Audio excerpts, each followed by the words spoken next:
Winter Treasure Hunt Yields Unusual Treasure by Dennis M. Morrison. This was published in Western and Eastern Treasures. Treasure hunting in northeast Michigan, as well as a great deal of the United States, grinds to an abrupt halt when icy weather freezes the ground. I hate winter.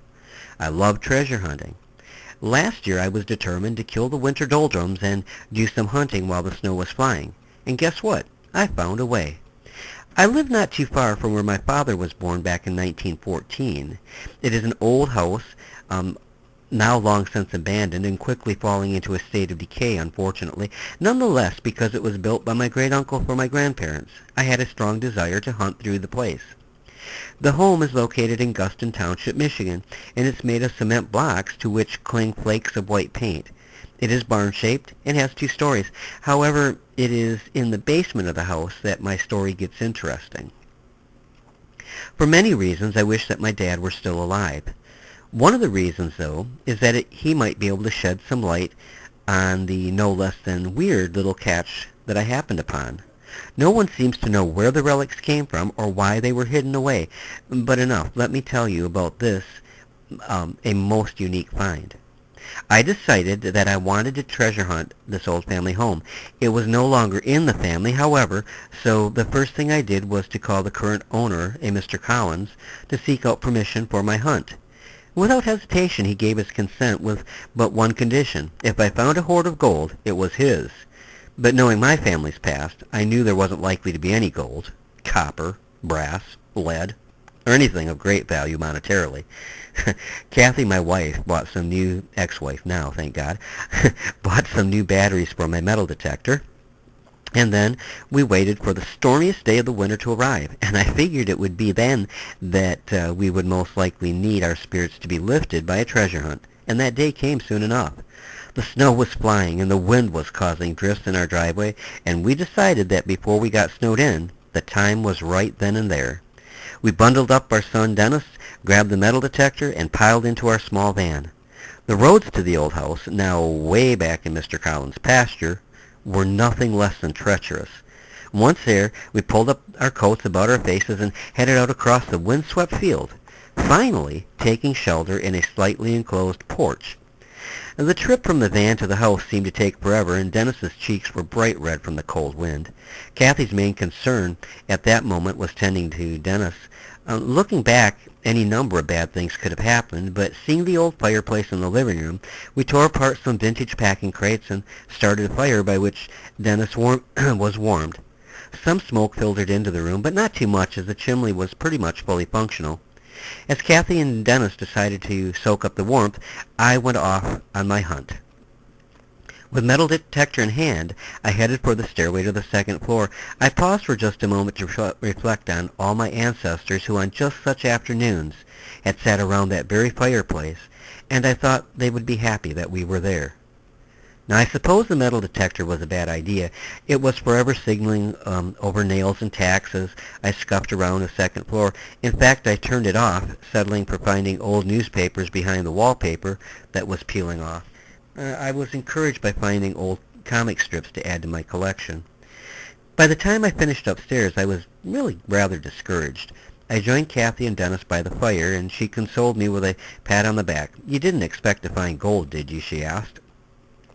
None of us was ready to brave the storm yet, to go back to the van, so I continued my search. After all, it was a big house, and there had to be something there, something interesting and something of value to make this winter day worth the effort.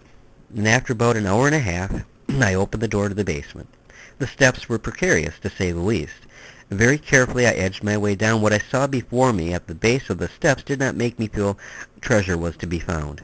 It was a Michigan basement, and why it's called that I really don't know. They were just high enough to walk in all hunched over. There were a few shelves still standing with some vintage blue mason jars on them. These were readily collected, and I pictured my grandmother putting up preserves. Setting these in the packing crates on the steps, I turned on the metal detector and began sweeping the floor, which was pretty much just sand. Sweep, sweep, sweep, nothing. And I was really not surprised. It was as I got to the base of the steps, however, that there came a loud sound from my detector. Had the cold gotten to my brain? Perhaps that could be. There was actually something there, though. Probably just a few nails was my next thought, although the signal was quite strong. With my hand still in the glove, I began pushing aside the sand, and at a depth of about 4.5 inches I hit something metal. A little more clearing, and I could see that it was the top of a small, rusty box. I called out, "Kathy, come down here. I think I might have found something." And a few moments later, she and Dennis were by my side. I continued clearing the sand until the small metal box was exposed. Gently, with awe on my face, I lifted the box out of the sand, wondering what amazing things might be inside of it. "Do you want to open it?" I asked Kathy. "No, you go ahead." First I took off my gloves and then slowly opened the lid. There was a small white cardboard box, which I removed. Beneath it were 8 coins, with what appeared to be some sort of oriental figures on them. All were round with square holes in the center. To me they looked like corroded brass, and my assessment later proved to be correct. To find these oriental coins in the basement of my family home, Morrison is not oriental, was odd enough, but what was in the white box was stranger still. The box was covered with oriental figures, and the only writing that was in English said manufactured by Jia Quan Hon Comb Factory, Pao Chao, China. I opened the box and was greeted by a folded piece of yellow rice paper. It was covered, of course, with Chinese writing, some in blue and some in red. Beneath that, wrapped in soft tissue paper, was a small rickshaw made of heavy paper.